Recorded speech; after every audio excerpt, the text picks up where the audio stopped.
एक बार फिर किसानों का बड़ा आंदोलन शुरू हो चुका है और किसान दिल्ली कूच को लेकर एक बार फिर अड़े हुए हैं। पंजाब, हरियाणा और यूपी के किसानों का दल अपनी मांगों को लेकर विगत कुछ सालों से लगातार प्रदर्शन करते आ रहे हैं। पंजाब और हरियाणा के किसान एक बार फिर से दिल्ली कूच करने के लिए तैयार हैं। किसान नेताओं ने कहा है कि वह इस बार ट्रैक्टर टाली से नहीं बल्कि पैदल ही दिल्ली कूच करने को तैयार हैं। पंजाब हरियाणा के संभू बॉर्डर से शुक्रवार यानी कि आज 101 किसानों का जत्था दिल्ली के लिए निकलेगा। किसान नेताओं का कहना है कि सरकार इस पर क्या एक्शन लेगी यह सरकार जाने। वह दिल्ली की ओर 6 दिसंबर यानी आज से मार्च शुरू करेंगे।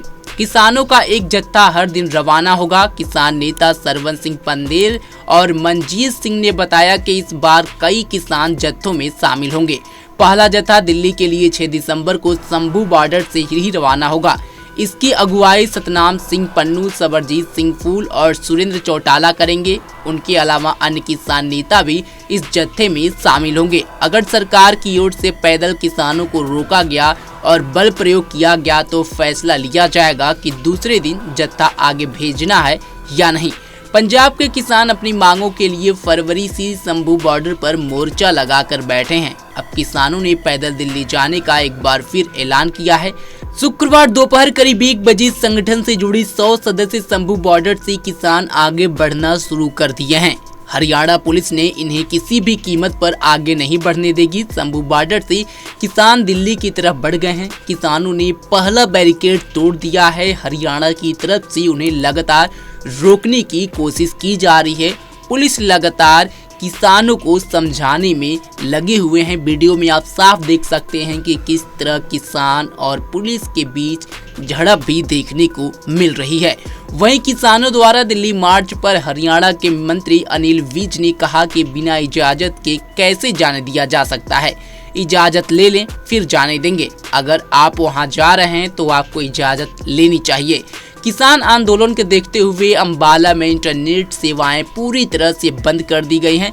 अंबाला के डंगदेहरी, लोहगढ़, मानकपुर, डडियाना, बारी घेल, लहासरसा, कालू माजरा, देवीनगर, सद्दोपुर, सुल्तानपुर और काकरू में 9 दिसंबर तक मोबाइल इंटरनेट सेवा बंद रहेंगी। किसान नेताओं का कहना है कि पंजाब हरियाणा की सीमाओं को जोड़ने वाली संभू बॉर्डर पर बने पुल पर हरियाणा पुलिस और पैरामिलिट्री फोर्सेस तैनात है। उसी रास्ते पर किसान आगे बढ़ेंगे। उन्होंने कहा कि इस बॉर्डर को इंटरनेशनल बॉर्डर की तरह सुरक्षित रखा गया है। सरकार किसानों के साथ दूसरे देश के नागरिकों जैसा व्यवहार कर रही है। संभू बॉर्डर के अलावा खन्नौरी बॉर्डर पर भी भारी सुरक्षा के इंतजाम किए गए हैं। हालांकि उन्होंने इस रास्ते से आगे बढ़ने पर फिलहाल इनकार किया है।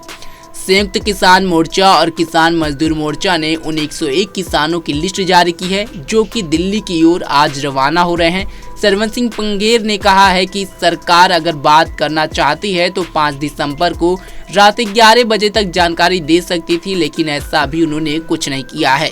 उन्होंने कहा कि पिछली बार की तरह वह इस बार केंद्र की रणनीति में नहीं फंसेंगे। किसान नेताओं ने कहा कि वह पूरे देश की जनता को मैसेज देना चाहते हैं कि उनके लिए सरकार की ओर से रास्ते बंद किए गए हैं। फोर्सेस उन्हें दिल्ली जाने से रोक रही हैं और इसके लिए अच्छी खासी सुरक्षा टुकड़ियां तैनात की गई हैं।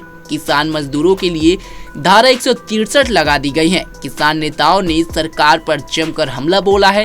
किसान नेताओं ने इस दौरान उपराष्ट्रपति का भी जिक्र किया है। किसानों का कहना है कि वह बातचीत के लिए तैयार हैं, लेकिन वह सरकार की ओर से लिखित न्योता चाहते हैं। हालांकि सरकार की ओर से फिलहाल ऐसी कोई पहल अभी तक सामने नहीं आई है। बता दें कि फरवरी में भी किसानों का बड़ा आंदोलन देखने को मिला था और उस समय पर भी किसान दिल्ली कूच के लिए निकले थे। हालांकि दिल्ली बॉर्डर पर सख्ती होने की वजह से किसान दिल्ली में एंट्री नहीं कर पाए थे, लेकिन अब एक बार फिर किसानों का ये बड़ा आंदोलन शुरू हो चुका है और किसान दिल्ली कूच को लेकर आगे निकल पड़े हैं। देखना होगा कि इस बार किसानों की मांग को लेकर सरकार क्या करती है। किसान आंदोलन ऐसे समय हो रहा है जब सदन का सत्र चल रहा है और किसानों के इस आंदोलन का विपक्ष ने भी समर्थन किया है। खैर, किसानों के इस आंदोलन पर आपकी क्या राय है कमेंट बॉक्स में जरूर बताएं। ऐसे ही तमाम खबरों के लिए जुड़े रहे हमारे साथ और देखते रहें पंजाब केसरी.com। धन्यवाद।